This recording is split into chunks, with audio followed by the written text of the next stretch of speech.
बिस्मिल्लाहिर्रहमानिर्रहीम। अस्सलाम वालेकुम students, welcome to my YouTube channel learn with Noman. आज की इस वीडियो के अंदर हम अपने फिजिक्स फर्स्ट ईयर के चैप्टर 9 का टॉपिक देखेंगे, किरचॉफ सेकंड रूल। ठीक है, पिछली वीडियो में हम फर्स्ट रूल देखा।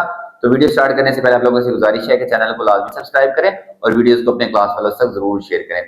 अच्छा स्टूडेंट्स, ये चांसेस हैं कि लॉन्ग क्वेश्चन का पार्ट हो, बट शॉर्ट इसके अंदर से नहीं बन सकती। शॉर्ट के अंदर इसकी सेकंड डेफिनेशन ही आ सकती है। ठीक है, या फिर आपके पास इसके अंदर से जो आने वाली चीज है वो ये है कि सर्किट दिया जाएगा और सैंपल प्रॉब्लम दिया जाएगा, वो आपने किरचॉफ के सेकंड रूल की वजह से उसको क्या करना है, सॉल्व करना है। ठीक है, तो वीडियो को जरूर लाइक करें, शेयर करें, चैनल को लाजमी अपने क्लास वालों तक शेयर किया करें और सब्सक्राइब करवाएं हमसे। ठीक है, अच्छा फ्रेंड्स, सबसे पहले हम इसकी स्टेटमेंट देखते हैं कि स्टेटमेंट क्या है इसकी। द अलजेब्रिक सम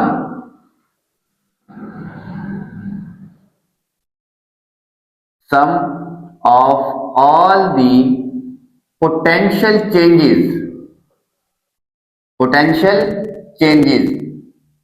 जितने भी पोटेंशियल चेंजेस होंगे किसके अंदर, in a closed loop, in a closed circuit, एक क्लोज सर्किट में, और लूप भी बेसिकली सर्किट को कहते हैं जो एक हमारे पास क्लोज पाथ हो जाता है। ठीक है, must be equal to zero, must be equal to zero. समझ आई कि जितने भी पोटेंशियल एनर्जी के चेंजेस होंगे, पोटेंशियल एनर्जी को हम वर्क भी लिखते हैं ना, ठीक है, तो ये किसके इक्वल होना चाहिए, जीरो के इक्वल होना चाहिए। ठीक है, अब यहां मैंने एनर्जी को ई क्यों नहीं लिखा, बेसिकली हम जो है ना ई यहाँ पे ईएमएफ के लिए भी लेते हैं, तो यहां मैंने इसको ई नहीं लिखा। अच्छा, अब पॉइंट वाइज हम इसको देखेंगे कि हमने करंट की डायरेक्शन देखनी है। सबसे पहले first step, direction of current, direction of current. ठीक है, अब स्टूडेंट्स करंट की डायरेक्शन, करंट हमेशा जब भी, मैंने आपको कहा था फिजिक्स में हमने अब जब भी करंट पढ़ना है तो वो कौन सा होगा, कन्वेंशनल करंट। कौन सा होगा, conventional current.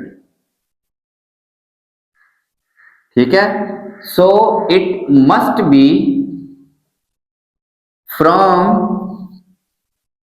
Positive to negative terminal of battery. Source कह लें या बैटरी कह लें। ठीक है, कि लेट्स सपोज अभी मैं ये सर्किट बनाने लगा हूं तरतीब के साथ। ये एक सर्किट है, इसमें ये सोर्स ऑफ ईएमएफ है।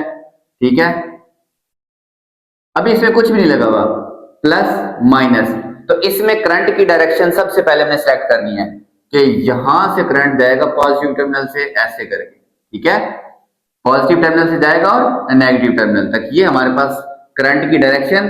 तो ये क्लॉकवाइज बनी, देखिए घड़ी इस तरह घूमती है ना, तो ये क्लॉकवाइज, इसको हम दरमियान में ऐसे बनाएंगे। ठीक है, ये तो बात होगी अगर एक सिंगल सोर्स ऑफ ईएमएफ है। ठीक है, यहीं पे लिखें, if more than one source of EMF are present, अगर एक से ज्यादा सोर्स प्रेजेंट है फिर क्या होगा students, strength of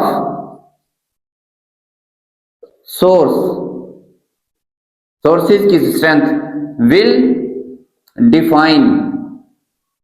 will tell us direction of current. इस बात का क्या मतलब हुआ, अगर एक से ज्यादा सोर्सेज लगे हुए हैं, मैं इसी सर्किट में लगाने लगा हूं कि लेट्स सपोज यहां पे एक और सोर्स लगा हुआ है। ठीक है, वो सोर्स लगा देते हैं हम ब्लैक कलर से। अब उसका यहां पे है स्टूडेंट्स पॉजिटिव और ये वाला नेगेटिव। ठीक है, ये पॉजिटिव, ये वाला नेगेटिव। अब इसकी वजह से करंट है पॉजिटिव से नेगेटिव, और इसकी वजह से जो करंट होना है, खुद सोचें, ये पॉजिटिव से जाएगा यहां से और ऐसे आएगा, ये घड़ी के अपोजिट एंटी क्लॉकवाइज। अब एक कहता है करंट ऐसे होना चाहिए, दूसरा कहता है करंट ऐसे होना चाहिए। अब क्या चीज डिसाइड करेगी, अब student strength of source, cell या बैटरी का सोर्स की स्ट्रेंथ हमारे पास डिफाइन करेगी कि करंट की डायरेक्शन क्या होगी। अच्छा, अब देखें स्टूडेंट्स कि हमारे पास अगर ये लेट्स सपोज E1 है और ये अगर E2 है, अगर E1 स्ट्रॉन्ग है E2 से, तो करंट किसकी वजह से बहेगा, E1 की वजह से फ्लो करेगा। यानी कि इसका करंट ज्यादा है, इसका कम है, तो वो उसको अफेक्ट तो करेगी, लेकिन क्योंकि इसका करंट, इसकी स्ट्रेंथ ज्यादा है तो इसका करंट ज्यादा, करंट हमारे पास क्लॉकवाइज डायरेक्शन में ही बहेगा, ठीक है। और अगर इसी को मैं बना लेता हूं ऐसे, यहां पे E1 प्लस माइनस, यहां पे ये प्लस और ये माइनस। अब मैंने E1 बड़ा बनाया, E2 मैंने स्मॉल बनाया। अब अगर ये E2 है यहां पे, ये E1 है, अगर E1 छोटा है E2 से, तो अब करंट की डायरेक्शन हमारे पास एंटी क्लॉकवाइज होगी। देखिए वो क्लॉकवाइज और ये एंटी क्लॉकवाइज होगी, ठीक है। इतनी चीज आपको समझ आ गई। नेक्स्ट, हमारे पास किसी भी बैटरी के सोर्स पे, अब एक सर्किट में, यही वाला सर्किट मैं इसको रेज करता हूं, ये दूसरे वाला, इतनी चीज आपको समझ आ गई कि अगर दो सोर्सेज लगे हुए हैं तो जो ज्यादा स्ट्रांग है वो डिफाइन करेगा करंट की डायरेक्शन, उसके पॉजिटिव से निकल के उसके नेगेटिव में जाना है, यूं नहीं आ जाना, ठीक है। उसके पॉजिटिव से लेके जाना है, पूरा सर्किट घूम के कहां पे आना, उसके नेगेटिव पे। जो स्ट्रांग, अगर ये स्ट्रांग होगा तो इसके पॉजिटिव से ऐसे करंट जाके यहाँ इसके नेगेटिव तक, वो डायरेक्शन हमने बनानी है। तो ये मैं सेकंड वाला रेज करने लगा हूं, ठीक है स्टूडेंट। अच्छा, अब यही मेरे पास सर्किट है, ये E1 है, ठीक है, ये वाला E2 है, यही सर्किट हम स्टडी करेंगे, ठीक है, E2। अब करंट, सॉरी, पोटेंशियल चेंजेस हमारे पास, अगर चार्ज, ये देखें ना, ये डायरेक्शन है, अब चार्ज जब नेगेटिव से यहां से गुजरेगा ना, तो वो नेगेटिव से कहां जा रहा है, पॉजिटिव। तो नेगेटिव लो पोटेंशियल है और पॉजिटिव हाई पोटेंशियल है, तो जब चार्ज लो पोटेंशियल से हाई पोटेंशियल पे जा रहा हो तो वो पोटेंशियल गेन करेगा। क्या करेगा, पोटेंशियल एनर्जी गेन करेगा। व्हेन, यहां पे लिखते हैं, ये पहला पॉइंट हो गया। Second, when charge Q will move from negative to positive terminal, negative to positive terminal, it will gain potential energy। ये पोटेंशियल एनर्जी गेन करेगा, जिसको हम किससे लिखेंगे, बेसिकली ये वर्क होता है और ये होगा QE।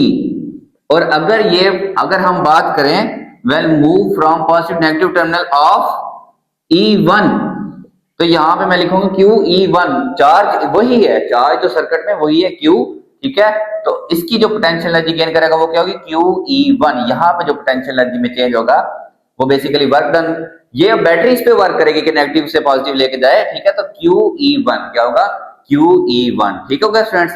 यहां पे पोटेंशियल क्या होगा, प्लस का होगा। अब इस पे आ जाते हैं कि जब चार्ज, सेकंड पॉइंट इसी का, सेकंड वाले पॉइंट का, ये फर्स्ट पॉइंट क्या लें, सेकंड, कि व्हेन चार्ज और करंट, आप चार्ज क्या लें और करंट विल मूव, ये ना बेसिकली प्रिंसिपल है इसके, फ्रॉम पॉजिटिव टू नेगेटिव। अब देखें ना, यहां पे ये करंट है, ये मैं बनाता हूं, ठीक है, कि ये लेट्स सपोज ये पॉजिटिव टर्मिनल है बैटरी का, ये नेगेटिव टर्मिनल है, ये E2 है। अब ये मेरे पास क्या है, E2, और करंट देखें ऐसे जा रहा है तो चार्ज ऐसे जा रहा है, I की डायरेक्शन ये है। तो I अगर पॉजिटिव से नेगेटिव जाएगा तो पोटेंशियल कम हो रहा है। जब एक चीज हाई पोटेंशियल से लो पोटेंशियल, जैसे जमीन, अगर हम पोटेंशियल एनर्जी की बात करें, एक चीज बहुत ऊंची थी, जब वो जमीन पे आ जाएगी उसकी पोटेंशियल एनर्जी कम होगी, ड्रॉप होगी, ठीक है। तो इसका जो पोटेंशियल चेंज होगा वो भी नेगेटिव, डेल्टा W जो है इसका पोटेंशियल एनर्जी में चेंज, वो क्या होगा, -E2, ठीक है। इसका क्या होगा, E2 इंटू चार्ज वही है Q, ठीक है। बेसिकली हमारे पास E क्या होता है, work done on a unit positive charge, तो ये वर्क डन एनर्जी के इक्वल होता है, और ये E सोर्स ऑफ EMF होता है, ये E इंटू Q हो जाता है। अगर E1 है तो E1, और अगर E2 है तो E2। और अगर यहां पे ये इसकी मैं डायग्राम बनाता हूं, लेट मी चेक कि कैमरा में आ रहा है या नहीं आ रहा, ठीक है। इसकी डायग्राम कैसे बनेगी स्टूडेंट्स, इसकी यहां पे ये मैं ऊपर बनाने लगा हूं। हमने जाना है, पहले नेगेटिव है फिर पॉजिटिव है, ऐसे ये नेगेटिव ये पॉजिटिव, और करंट हमारे पास जा रहा है नेगेटिव से पॉजिटिव, तो हमने इसको +E1Q लेना है। क्या लेना है, +E1Q लेना है। इसको हम -E2 क्यों ले रहे हैं, क्योंकि स्टूडेंट्स हाई पोटेंशियल, ये देखिए करंट ऐसे जा रहा है, हाई पोटेंशियल से लो पोटेंशियल पे जा रहा है तो पोटेंशियल एनर्जी ड्रॉप हो रही है, जो उसमें जो चेंज है वो क्या होगा, नेगेटिव फाइनल वाली इनिशियल वाली से कम होगी। ठीक है, अब ये तो हो गया कि हमने किसी भी सोर्स ऑफ ईएमएफ से मूव किया। लेट्स सपोज सर्किट में एक रेजिस्टेंस आर लगी हुई है। क्या लगी है? रेजिस्टेंस आर, कोई लोड रेजिस्टेंस कुछ भी लगा हुआ है। लेट्स सपोज ये आर लगा हुआ है। ठीक है, एक यहां पे लगा हुआ है R1 और एक यहां पे लगा हुआ है R2। रेजिस्टेंस वो होता है स्टूडेंट्स, मतलब मे बी कोई बल्ब लगा हुआ है, कोई चीज लगी है, तो रेजिस्टेंस से जब भी करंट गुजरेगा तो हमेशा उसकी पोटेंशियल एनर्जी कम होगी। इसको कहेंगे नेगेटिव वोल्टेज चेंजेस। क्या कहेंगे? Negative voltage changes. इसको हम लिखते हैं थर्ड फ्रॉम R1। अब R1 में क्या होगा? Potential energy always dissipates, energy खर्च होती है। किसी भी चीज ने रेजिस्टेंस में से गुजरना है, करंट ने, डिसिपेट्स, तो एनर्जी कम होती है, विच इज गिवन बाय देखें पोटेंशियल एनर्जी का फार्मूला होता है वर्क डन होता है QV। तो वर्क बेसिकली ये वर्क ही होता है जो पोटेंशियल एनर्जी के इक्वल होता है, इलेक्ट्रिक पोटेंशियल एनर्जी के इक्वल। तो अब यहां पे अगर V है तो V होता है IR। V किसके इक्वल होता है? IR। V होता है IR, Q वैसे का वैसे।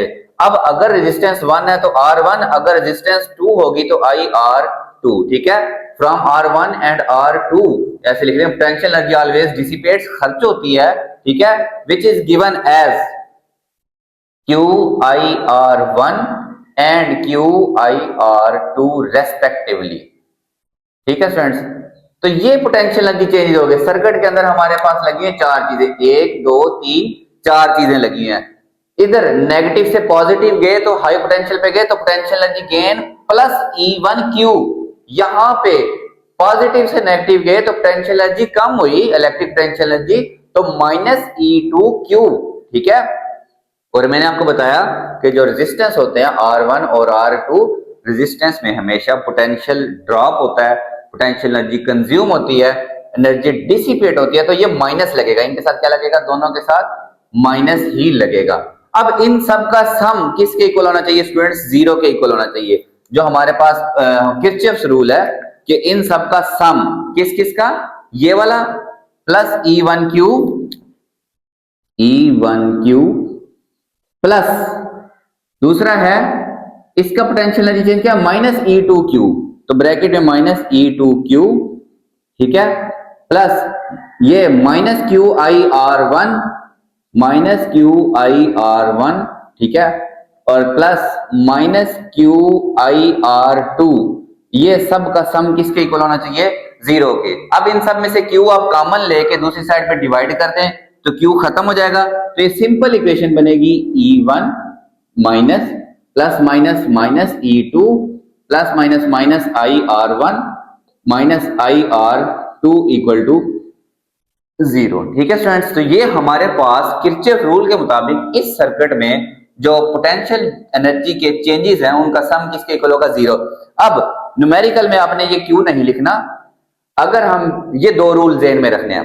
अगर हम बैटरी के नेगेटिव टर्मिनल से पॉजिटिव टर्मिनल पे जा रहे हैं तो अपने प्लस का E लेना है। अगर वो E1 है तो प्लस का E1। लेट्स सपोज लकीर का फकीर नहीं बनते, इसका नाम E3 है तो मैं यहाँ पे प्लस का E3 लूंगा।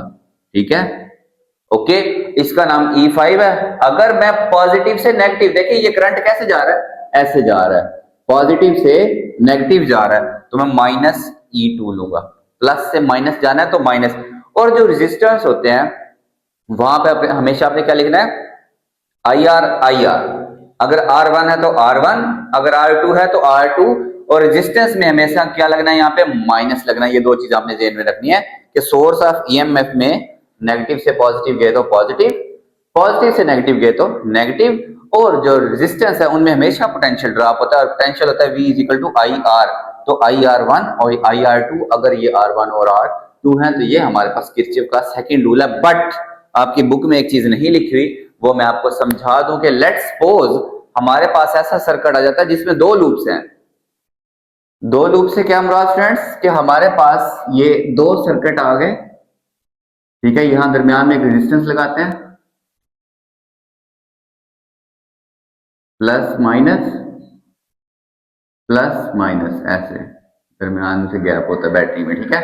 इसका करंट ऐसे है पॉजिटिव से नेगेटिव, इसका करंट ऐसे है पॉजिटिव से नेगेटिव, ठीक है। बल्कि उल्ट लगाते हैं इसको, तब आपको अच्छा समझ आएगा। नेगेटिव और पॉजिटिव, और इसका करंट हो गया ऐसे, उसका करंट नीचे को, इसका करंट यहां से ऊपर को। ये लोड रेजिस्टेंस R1 है, ठीक है। ये E1, ये E2, ठीक है। अब हम E1 और जब मैं इस सर्किट पे अलग किरचॉफ रूल लगेगा, इस पे किरचॉफ रूल क्या लगेगा? देखिए करंट कहां जा रहा है, बैटरी यहां से देखें ऐसे गुजर रहा है, नेगेटिव टर्मिनल से पॉजिटिव टर्मिनल, तो प्लस E1 क्या आएगा? Plus E1। अब इसमें रेजिस्टेंस लगी हुई है, और रेजिस्टेंस का मैंने आपको बताया था होता है IR1, बट इस रेजिस्टेंस में से दो करंट गुजर रहे हैं। एक करंट ये वाला है I, इसको I1 कह लें, इसको I2 कह लें। तो इसमें से जो नेट करंट है, जब मैं लूप, ये लूप 1 है और ये वाली लूप 2 है, 1 और 2, जब मैं लूप 1 को लिख रहा हूं तो मैं लूप के करंट में से I की जगह मैं क्या लिखूंगा? लूप का करंट I1, उसमें से माइनस करूंगा I2। क्या माइनस करूंगा? I2, और R1 वैसे का वैसे। ये अगर ये कब होगा? जब मैंने ये फर्स्ट लूप पे लगाया। अगर मैंने सेकंड लूप पे लगाया, अब खुद सोचें, ये तो वही है ना, ऐसे ऐसे आ रहा है करंट नेगेटिव से पॉजिटिव, तो ये प्लस ही होगा E2, बट अब यहां पे ये भी R1 ही होगा। I की जगह मैं क्या लिखूंगा? लूप के करंट में से I2 में से मैंने माइनस कर देना है I1। दूसरी लूप का करंट क्या करना है? माइनस। अगर इनकी डायरेक्शन अपोजिट है, अगर इनकी डायरेक्शन सेम है, तो वो आपस में क्या होंगे स्टूडेंट्स? ऐड हो जाएंगे, ठीक है। तो यहाँ पे जब एक रजिस्टर दोनों सर्किट में कंबाइन होगी चीज, तो उसमें जो नेट करंट है वो आपने ऐसे लिखना, अगर अपोजिट डायरेक्शन है तो माइनस, और किस में से माइनस? पहले लिखना लूप का करंट, फिर दूसरी लूप का करंट। अगर इसको स्टडी करें तो I1 पहले, अगर इसको स्टडी करें तो I2 पहले, और अगर करंट की डायरेक्शन सेम है तो यहाँ पे अपने इनको क्या कर देना? ऐड कर देना, ठीक है स्टूडेंट्स। तो होप आप लोगों को किरचॉफ सेकंड रूल समझ आया होगा। चैनल आपने लाजमी सब्सक्राइब करना और वीडियोस को अपने क्लास फेलोज तक जरूर शेयर किया करें। अल्लाह हाफिज़ फ्रेंड्स।